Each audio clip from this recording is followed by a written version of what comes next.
ओम नमोर्यंताणम नमो सिद्धाणम नमो आर्याणम नमो वज्रायणम नमो लोहे सव्वसाहुणम।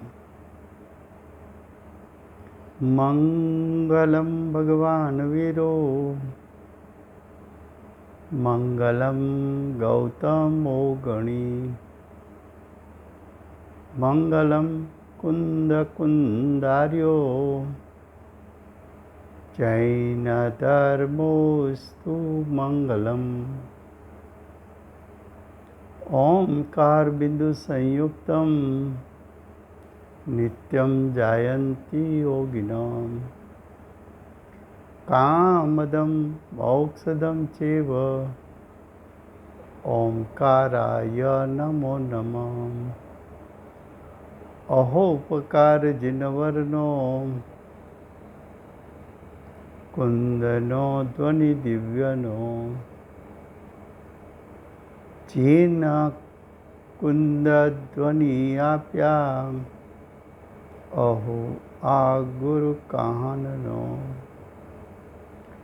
तुझ ज्ञान त्याननो रंग अमया दर्श रहो ओ शिव पद तक तुझ संग माता हाथ।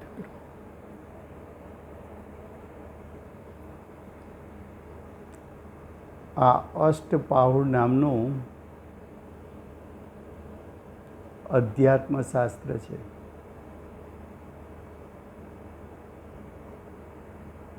ભગવત કુનકુંદાચાર્ય દેવે ચોથું પાહુડ બોધ પાહુડની રચના કરી છે। બોધ કહેતા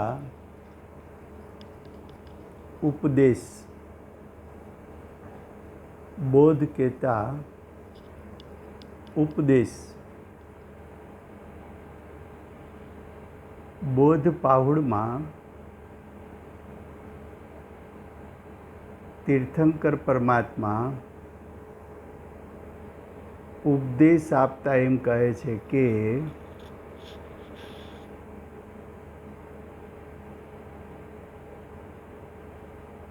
धर्मनी प्राप्ति माटे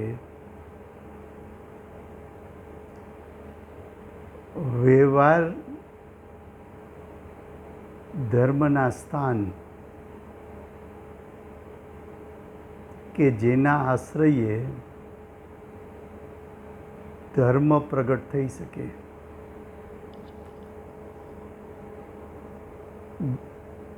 तीर्थंकर परमात्मा सेनो बोध आपवा मागे छे?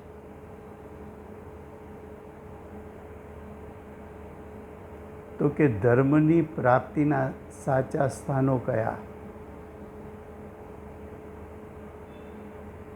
एमनो उपदेश आपे छे। आ उपदेश में आचार्य भगवंत धर्म प्राप्तिना 11 स्थान बतावशे।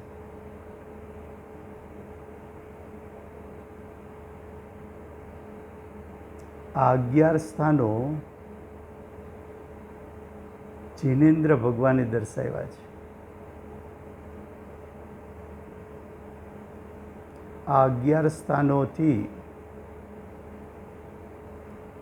जीव संसार मांथी छूटीने मोक्षनी प्राप्ति माटेनो पुरुषार्थ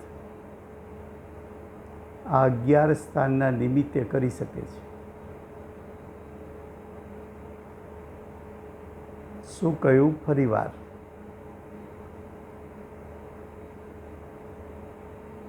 चौथुं पाहुड़ बोध पाहुड़ छे।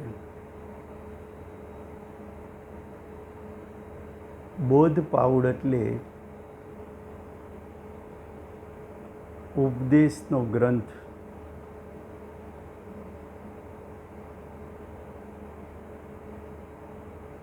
आचार्य भगवंत एम कहे छे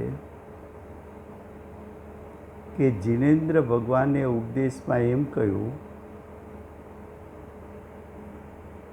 કે ધર્મની પ્રાપ્તિના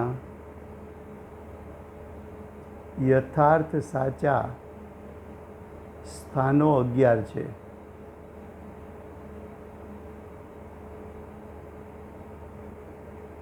આ 11 સ્થાન શા માટે દર્શાવે છે? તો કે આ 11 સ્થાન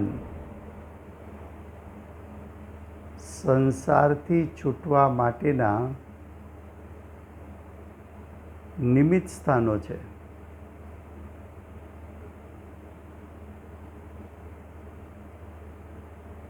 આ 11 સ્થાનોથી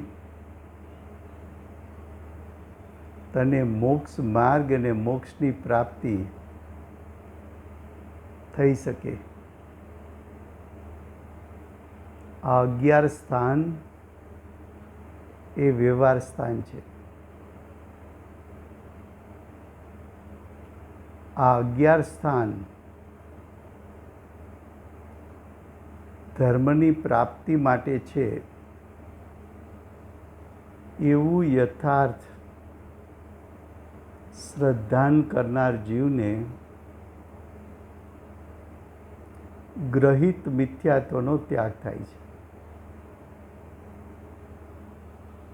તો બોધ પાહુડ એક અધ્યાત્મ પાહુડ છે.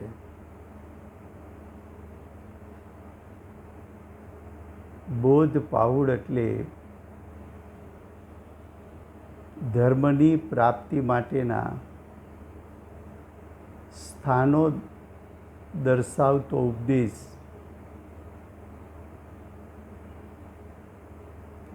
એમાં પ્રથમ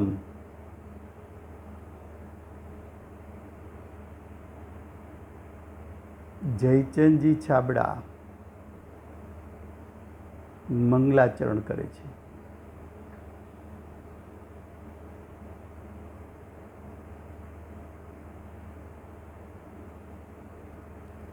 દેવ જિનેશ્વર સર્વગુરુ બંધો મન વચકાય જો પ્રસાદ ભવિ બોધ લે પાલે જીવની કાય.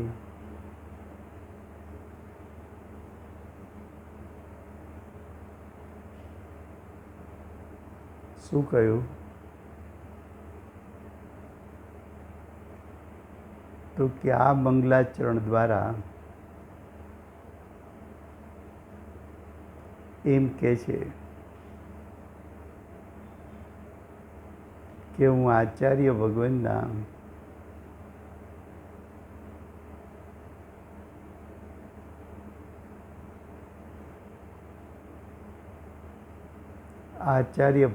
વંદના કરું છું. દેવ હોય, જિનેશ્વર હોય, સર્વ સાધુઓ હોય, એ ત્રણેયને મનથી, વચનથી, કાયાથી વંદન કરું છું.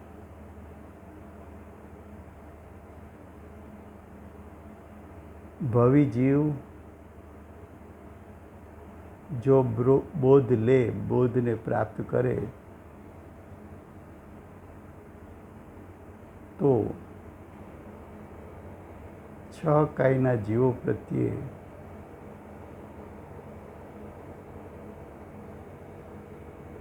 એમને કરુણા છે. આ પ્રમાણે મંગલાચરણ દ્વારા શ્રી કુંદકુંદાચાર્ય કૃત આ બોધ પાહુડના રચયિતા તો કુંદકુંદાચાર્ય દેવ છે. બોધ પાહુડ પ્રાકૃત ભાષામાં ગાથાબદ્ધ લખાયેલું છે. આ બોધ પાહુડની પંડિત જયચંદજી છાબડા કૃત વચનિકાનો ગુજરાતી ભાષાનુવાદ લખીએ છીએ. પ્રથમ આચાર્ય દેવ ગ્રંથ રચનાની પ્રતિજ્ઞા કરે છે.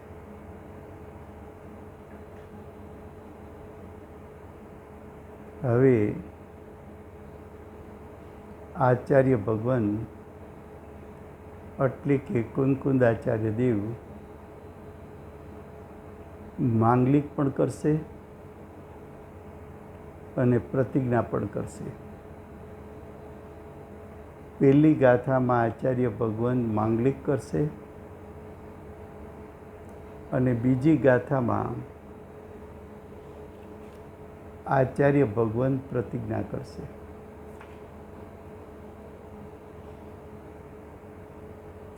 તો ગાથા પ્રથમ અને ગાથા બીજી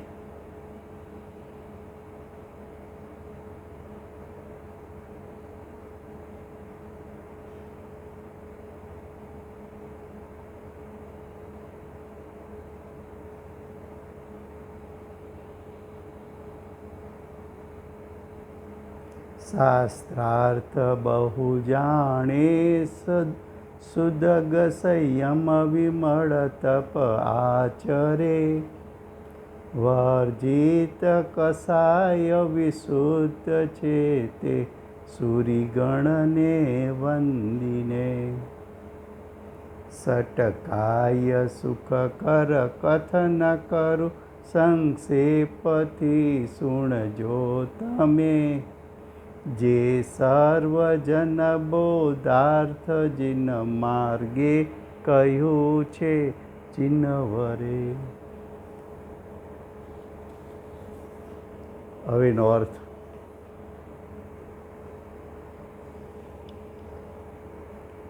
આચાર્ય ભગવાન દરેક શાસ્ત્રમાં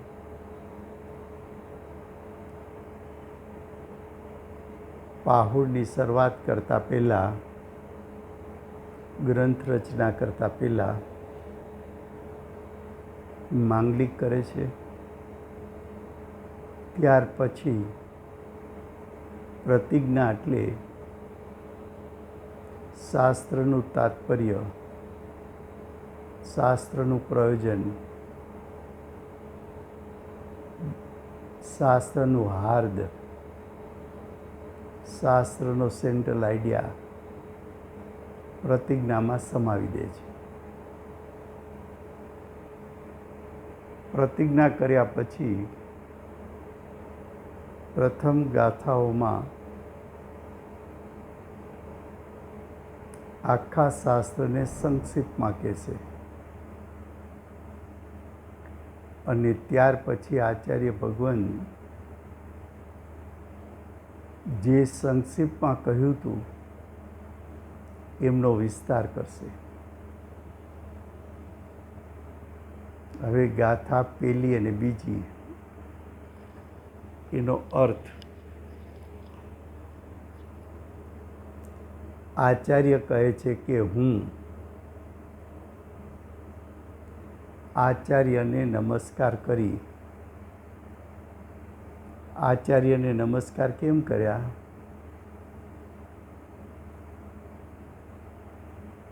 તો કે બોધ પાહુડમાં, બોધ પાહુડ એટલે ઉપદેશ પાહુડમાં આચાર્ય ભગવાન ધર્મની પ્રાપ્તિ માટેના 11 બાહ્ય નિમિત્તો દર્શાવશે. એ 11 સ્થાનોમાં 11 સ્થાન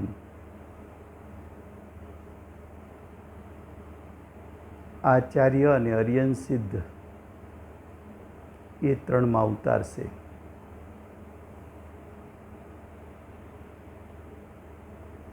માટે આચાર્યને પ્રથમ નમસ્કાર કર્યા છે. તો માંગલિકમાં આચાર્યને વંદન કર્યું, આચાર્યને નમસ્કાર કર્યા. આચાર્યનું નામ લેતા આચાર્યનું સ્વરૂપ ચિંતવનમાં આવતા જીવના કસાયો શાંત પડી જાય છે. શાંત પડેલા કસાયો જેમના છે એ જ શાસ્ત્ર રચના કરી શકે છે. હવે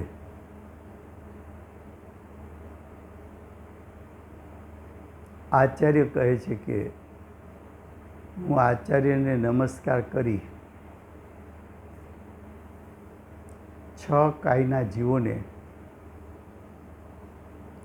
સુખ આપવાવાળા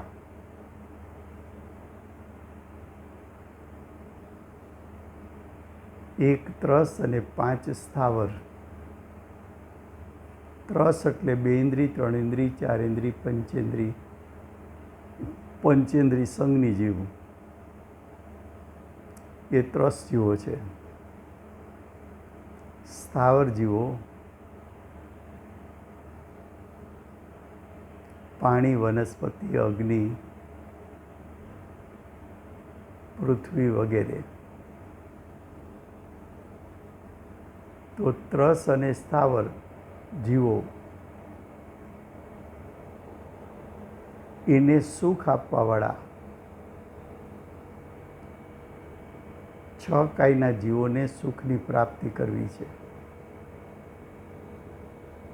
એ સુખની પ્રાપ્તિ કોણ કરાવે? એવા સુખની પ્રાપ્તિમાં કોણ નિમિત્ત થાય? સુખની પ્રાપ્તિ માટે કોને નિમિત્ત બનાવવા?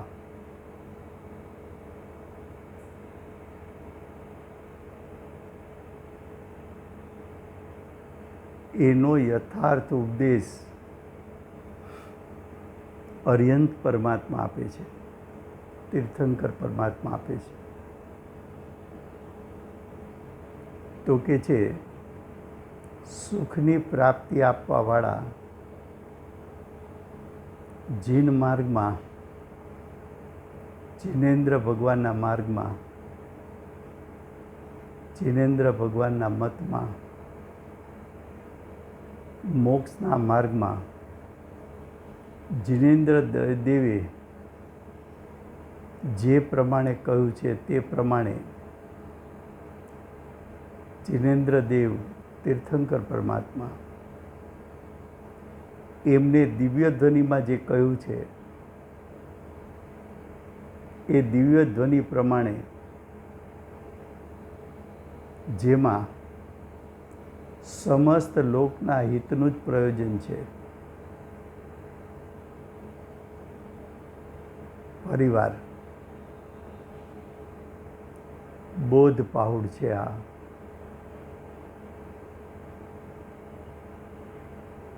બોધનો અર્થ કર્યો તો ઉપદેશ.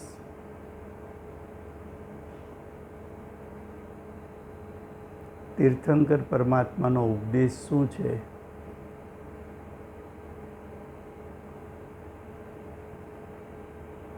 તો કે તીર્થંકર પરમાત્માના ઉપદેશમાં 6 કાયના જીવોને, એટલે કે સંસારી દુઃખી જીવોને સુખની પ્રાપ્તિ માટે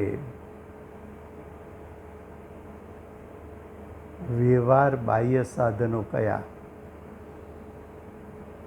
એનો ઉપદેશ તીર્થંકર પરમાત્માએ આપ્યો.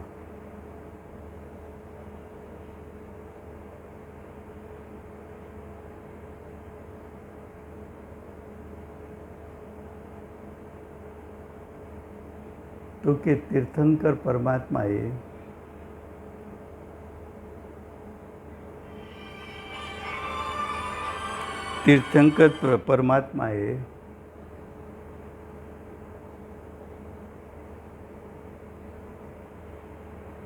છ કાયના જીવોના હિત માટે, પ્રયોજન માટે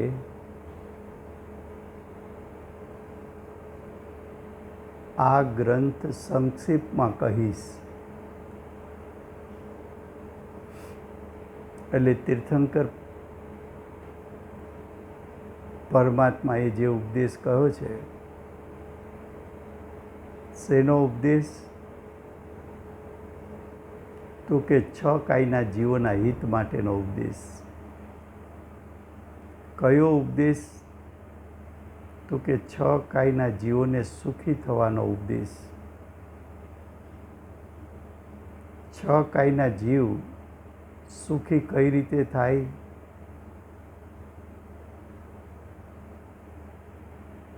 તો કે બાહ્યમાં 11 સ્થાનોનું નિમિત્તપણું છે. એના નિમિત્તે, એના સંગથી 6 કાયના જીવો દુઃખને ટાળીને, અહિતને ટાળીને સુખી થાય અને પોતાનું હિત સાધી શકે. આવું પ્રયોજન સંક્ષેપમાં આ ગ્રંથમાં કહીશ એવી પ્રતિજ્ઞા ગ્રંથકર્તા કુનકુંદાચાર્ય દેવ કરે છે.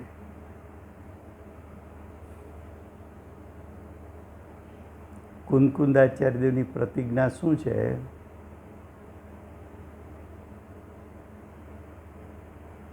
છ કાયના જીવો એને સુખી થવાના 11 પ્રકારના સ્થાન છે. એ 11 પ્રકારના સ્થાન આ પાહુડમાં કહીશ એવી પ્રતિજ્ઞા કુનકુંદાચાર્ય દેવે કરી. આખા શાસ્ત્ર માટે આ પ્રતિજ્ઞા યાદ રાખવી પડશે. બોધ પાહુડ માટે આ પ્રતિજ્ઞા યાદ રાખવી પડશે કે બોધ પાહુડ શું છે? તો કે ઉપદેશનો ગ્રંથ છે. એ ઉપદેશના ગ્રંથમાં શેનો ઉપદેશ આપ્યો છે? તો કે 6 કાયના જીવો એટલે આપણા જેવા સંસારી જીવો એને સુખી થવું હોય તો સુખી થવા માટે બાહ્યમાં કયા નિમિત્તો નો આશ્રય લેવો જોઈએ? તો કે એવા નિમિત્તો 11 છે. એ 11 નિમિત્તો એનો આશ્રય લેવાથી 11 નિમિત્તોનું સ્વરૂપ સમજવાથી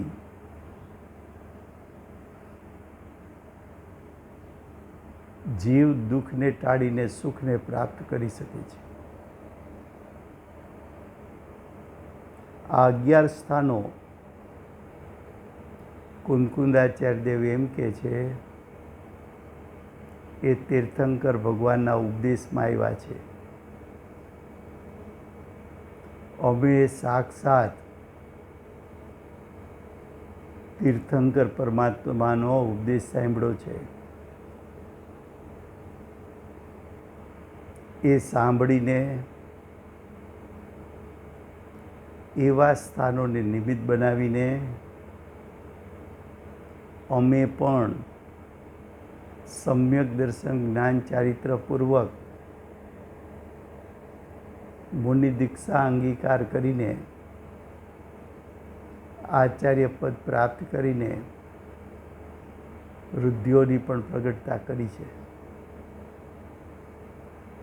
તમે પણ આ 11 સ્થાનો એટલે 11 નિમિત્તો એને નિમિત્ત બનાવીને તમે પણ સમ્યક દર્શન જ્ઞાન ચારિત્ર પ્રગટ કરીને મુનિ માર્ગ પ્રગટ કરીને તમે પણ સુખી થાઓ. તો આચાર્ય ભગવાન પ્રતિજ્ઞામાં 11 સ્થાનો કે જે મોક્ષ માર્ગ અને મોક્ષને પ્રગટાવવામાં નિમિત્ત છે, એ 11 સ્થાનો સંક્ષિપ્તમાં કહેવા માટે પ્રતિજ્ઞા કરી છે. હવે કે છે, હે ભવ્ય જીવો, તમે સાંભળો.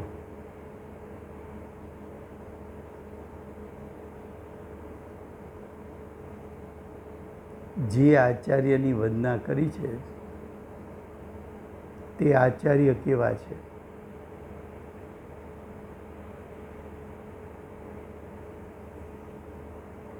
માંગલિકમાં આચાર્યને વંદન કર્યું હતું. એ આચાર્ય કેવા છે? તો કે ઘણા શાસ્ત્રોના અર્થને જાણવાવાળા છે.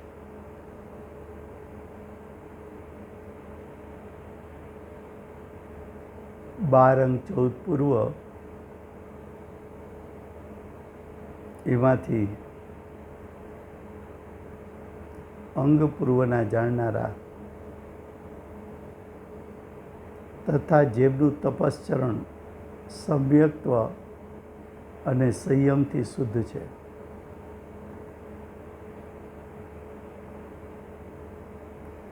એટલે કે આવા આચાર્ય સમ્યક દ્રષ્ટિ છે, 13 પ્રકારનું શુદ્ધ ચારિત્ર પાડે છે, તપશ્ચરણ કરે છે, કસાયરૂપ મળથી રહિત છે, એટલે મિથ્યાત્વ અને 3 કસાયથી રહિત છે, તેથી શુદ્ધ છે. તો આવા આચાર્ય સ્વભાવથી શુદ્ધ, પરિણામથી શુદ્ધ છે.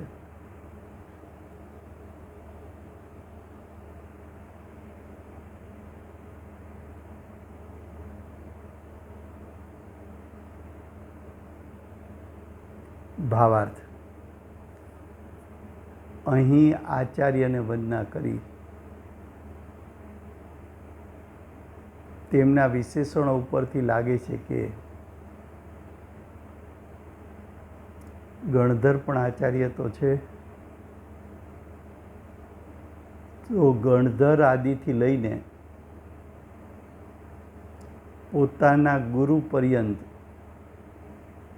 કુંકુંદાચાર્ય દેવના ગુરુ, ત્યાં સુધી સર્વને વંદના કરી છે અને ગ્રંથ કરવાની પ્રતિજ્ઞા કરી. તેના વિશેષણોથી લાગે છે કે જે બોધ પાહુડ ગ્રંથની રચના કરશે તે લોકોને ધર્મ માર્ગમાં સાવધાન કરી. ધર્મ માર્ગમાં સાવધાન કરવા એટલે શું? તો કે કુદેવ, કુગુરુ, કુશાસ્ત્રને છોડાવવા, સુદેવ, સુગુરુ, સુધર્મ તરફ વાળવા. આ 11 સ્થાન બતાવશે તો સાચા દેવશાસ્ત્ર ગુરુ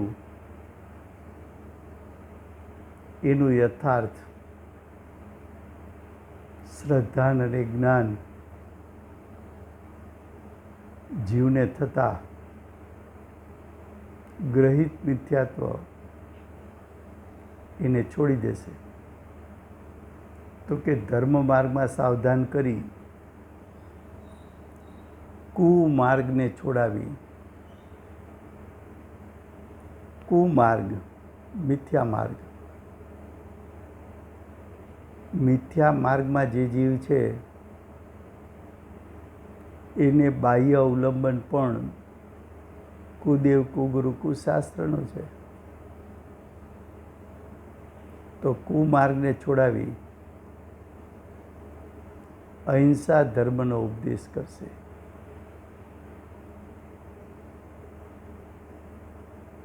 હવે આ થઈ ગાથા પેલી ને બીજી.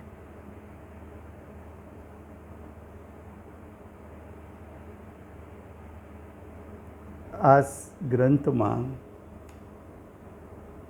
કુલ 62 ગાથા છે.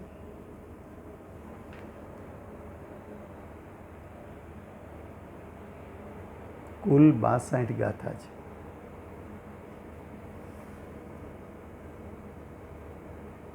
હવે ગાથા ત્રીજી, એનું હેડિંગ છે, હવે આ બોધ પાહુડમાં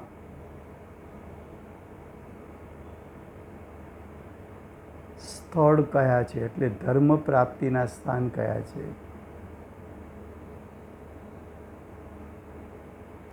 આ બોધ પાહુડમાં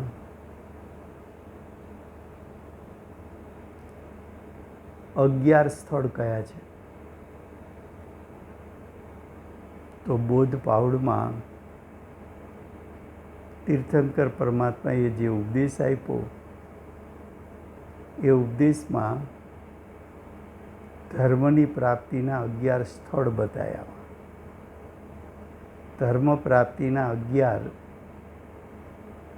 નિમિત્ત સ્થાનો બતાવ્યા. હવે 11 સ્થાનોના નામ શું છે?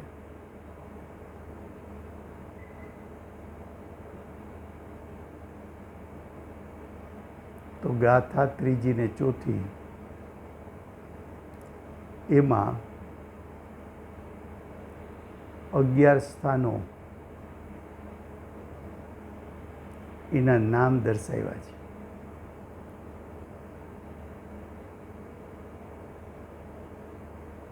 તો ગાથા ત્રીજી ચોથીના શબ્દો છે, જે આયતનને ચૈત્ય ગ્રહ પ્રતિમા તથા દર્શન અને વિતરાગ જિનનું બિંબ જિન મુદ્રા સ્વહેતુક જ્ઞાન જે અરહંત દર્શિત દેવતે મજ તીર્થ વળી અરહંતને ગુણ શુદ્ધ પ્રવજ્યા યથાક્રમશ અહીં જ્ઞાતવ્ય છે.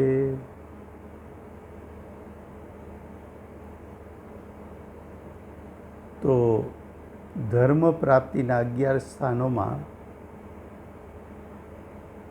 પેલું છે આયતન, એટલે ધર્મનું સ્થળ. ચૈત્ય ગ્રહ બીજું, એટલે જીન મંદિર. ચૈત્ય એટલે જીન પ્રતિમા. ચૈત્ય ગ્રહ એટલે જીન પ્રતિમાને રહેવાનું સ્થાન, એટલે ચૈત્યાલય. ત્રીજું છે જીન પ્રતિમા. પ્રતિમાને ચૈત્ય કહે છે. જીન પ્રતિમાને ચૈત્ય કહે છે. તો જીન પ્રતિમા પણ કહેવાય, ચૈત્ય પણ કહેવાય. ચોથું દર્શન. પાંચમું જીન બિંબ. જીન બિંબ છે એ વિતરાગ બિંબ છે. પછી જીન મુદ્રા. છઠ્ઠું જીન મુદ્રા. જીન મુદ્રા રાગ રહિત હોય છે. સાતમું જ્ઞાનપદ. સંયમી મુનિ, જેને પ્રયોજન માત્ર આત્માનું છે.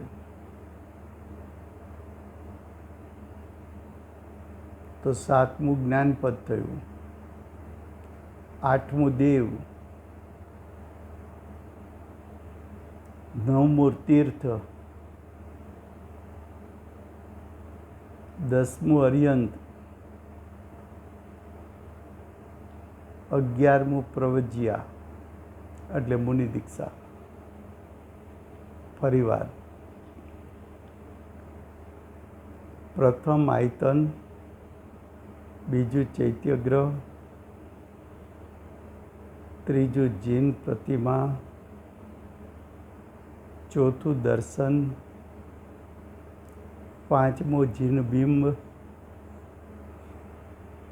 6ઠું જીન મુદ્રા, 7મું જ્ઞાનપદ,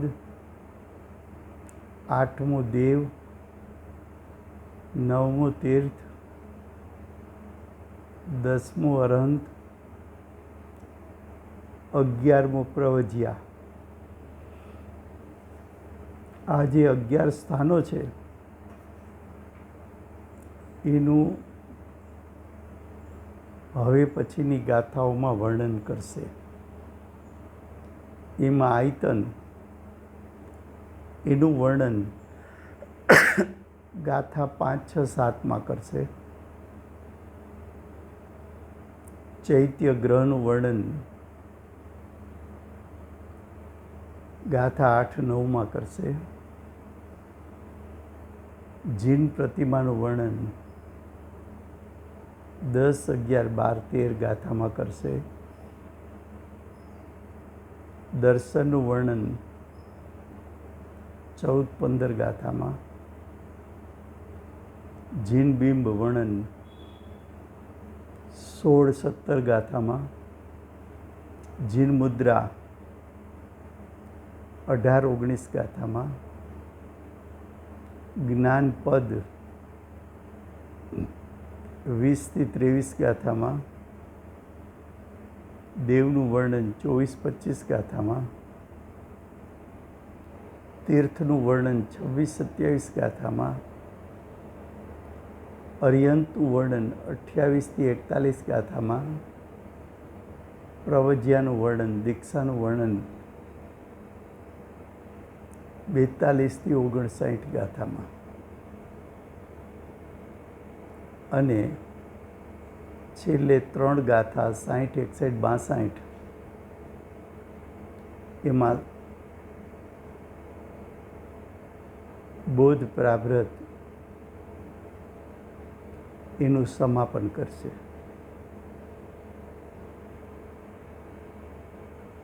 જીવને ધર્મ પ્રાપ્તિના 11 સ્થાન આયતન, ચૈત્ય ગ્રહ, જીન પ્રતિમા, દર્શન, જીન બિંબ, જીન મુદ્રા, જ્ઞાનપદ, દેવ, તીર્થ, અરહંત અને પ્રવજ્યા. હવે ગાથા 3 અને 4 એનો ભાવાર્થ. અહીં આશય એ જાણવો જોઈએ કે ધર્મ માર્ગમાં કાળ દોષથી અનેક મતો થઈ ગયા છે. આ 11 સ્થાન બતાવવાનું પ્રયોજન શું છે? તો કે પંચમ કાળ ચાલે છે. પંચમ કાળ છે એ નિકૃષ્ટ કાળ છે. પંચમ કાળ છે પાપ વધતું જાય, પુણ્ય ઘટતું જાય. એવો કાળના દોષમાં અનેક મતો કહેતા 363 પાખંડ મત થયા છે.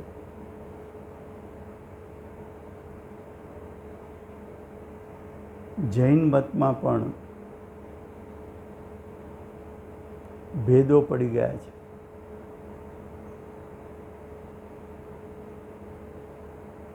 તેમાં પણ એટલે જૈન મતમાં પણ આયતન વગેરે ધર્મના સ્થાનોમાં વિપરીતપણું આવી ગયું છે. આ બોધ પ્રાભૃતની રચના આચાર્ય ભગવંતે શા માટે કરવી પડી? સાચા 11 સ્થાનો શા માટે બતાવવા પડ્યા? તો કે આ પંચમ કાળમાં 363 પાખંડ મતો ફૂલ્યા ફાલ્યા છે. 363 એ 63 જૂઠા મત.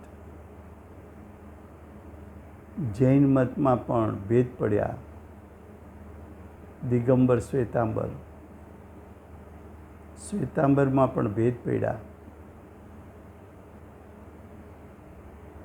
સ્થાનવાળા, જીન પ્રતિમા વગર રહેનારા,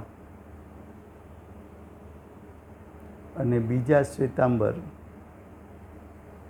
મૂર્તિ પૂજક, શૃંગારવાળી મૂર્તિ અને વસ્ત્રથી મુનિપણું માનનાર.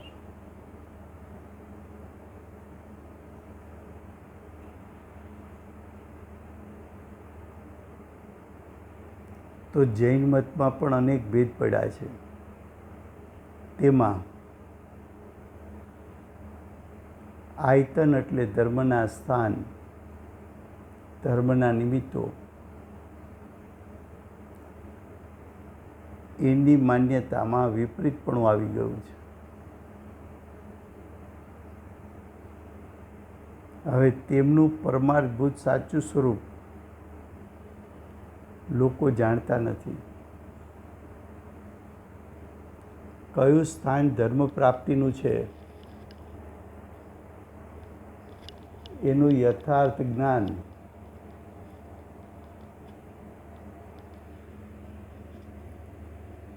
અજ્ઞાનીઓ જાણતા નથી.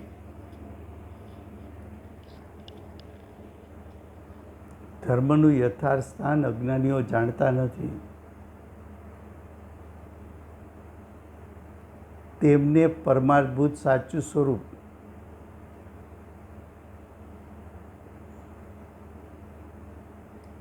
લોકો જાણે અને ધર્મના લોભી થઈને બાહ્ય પ્રવૃત્તિ જેવી જોવે છે તેવી પ્રવૃત્તિ કરવા જાય છે. તેમને સંબોધવા માટે એટલે કે તેમને સમ્યક પ્રકારે ઉપદેશ આપવા માટે આ બોધ પાહુડ રચ્યું છે. તેમાં આયતન વગેરે 11 સ્થાનોનું પરમાર્થભૂત એટલે કે પ્રયોજનભૂત સાચું સ્વરૂપ જે સર્વજ્ઞ દેવે કહ્યું છે તેવું કહેશે. અનુક્રમે જે પ્રમાણે 11 નામ કહ્યા છે તે ક્રમથી તેનું વ્યાખ્યાન કરશે તે જાણવા યોગ્ય છે. શું કહ્યું આચાર્ય ભગવંતે? કે ભાઈ આ પંચમ કાળ છે. 363 ખોટા મત ચાલે છે. જૈન મતોમાં પણ વિપરીતતા આવી છે. એ બધું જોતા અમારે બોધ પાહુડની રચના કરવી પડી કે આ 11 સ્થાન જ સાચા સ્થાન છે. આ 11 નિમિત્તો જ તને ધર્મની પ્રાપ્તિમાં નિમિત્ત થઈ શકે તેમ છે. તો આવો બોધ ગ્રહણ કરી 11 સ્થાનને ગ્રહણ કરી જીવ સંસાર રૂપી દુઃખ એનો નાશ કરી સુખની પ્રાપ્તિ કરે એવી ભાવના.